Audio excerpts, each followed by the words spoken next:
A free agent in 2010, after his contract with the Cleveland Cavaliers expired, LeBron James teased his next move in The Decision. "I'm going to take my talents to South Beach," he declared during the ESPN show, confirming that the Miami Heat had won the race for his signature. The other teams who'd been in the running to sign James were left disappointed, not least the New York Knicks, who'd enlisted one of the most iconic characters in television history to help lure LeBron to the Big Apple. From the moment it became apparent that James would enter the free agent market, he was aggressively courted by several teams, including the Chicago Bulls, the LA Clippers, and the Heat. The Knicks finished the 2009-10 season with a dismal 29-53 record, good enough only for 11th place in the Eastern Conference. Their last championship was in 1973, and they hadn't made the NBA Finals in more than a decade.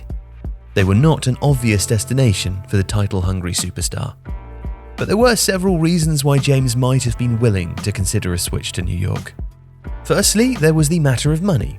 In addition to the hefty salary the Knicks could offer, James, as one of the most recognizable athletes in the world, would have reaped the benefits of being situated in New York, the global marketing capital. And the on-court situation had real potential too. The Knicks could feasibly have cleared enough salary cap space to acquire a second star to pair with James, meaning he could potentially have teamed up with at least one of his fellow free agents and future Heat colleagues, Dwayne Wade or Chris Bosh. Plus, in head coach Mike D'Antoni, James would have been working with one of the NBA's most innovative offensive minds, whose fast-paced style would have been well suited to the 6'9" forward as he entered his athletic prime. And for someone predestined to challenge for the title of the greatest basketball player of all time, reigniting the underachieving Knicks would have presented James with a unique chance to enhance his legacy.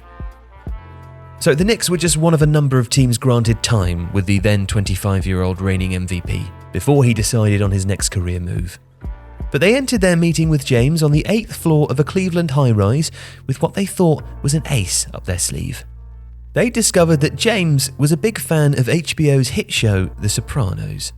And although the series had ended 3 years earlier, they managed to convince lead actor James Gandolfini to reprise his role as Tony Soprano, with Eddie Falco also on board to once again play the mob boss's wife, Carmela. The Knicks executives hit play on their video presentation, and so began a short scene filmed in Gandolfini's New York City apartment. In it, the viewer learned that Tony had not, in fact, been killed in the 2007 series finale. Instead, he was alive and well, sporting a beard and in the witness protection program. He was explaining to his wife that an important friend of his was coming to town and would need a place to stay.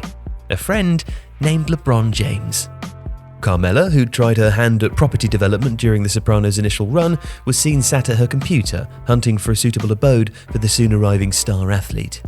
And then she found it, the perfect place. She turned her laptop screen to face Tony. On it, an image of Madison Square Garden, the Knicks' home arena.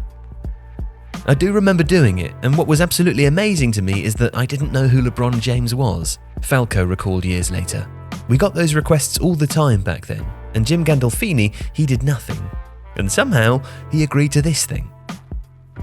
And once the Sopranos scene ended, James was shown a number of testimonials from famous New Yorkers imploring him to come to the Big Apple, with Knicks legends Willis Reed and Earl Monroe, filmmaker Spike Lee, comedian Chris Rock, and former mayor Rudy Giuliani among those who recorded messages.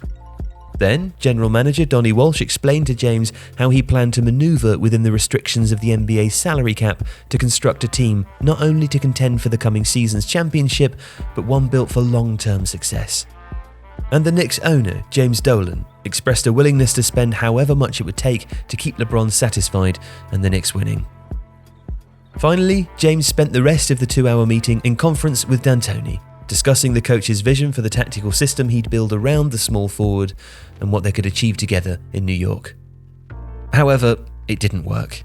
James elected to join the Miami Heat, where he teamed up with fellow All-Stars Wade and Bosh to form one of the most fearsome big threes the NBA has ever seen.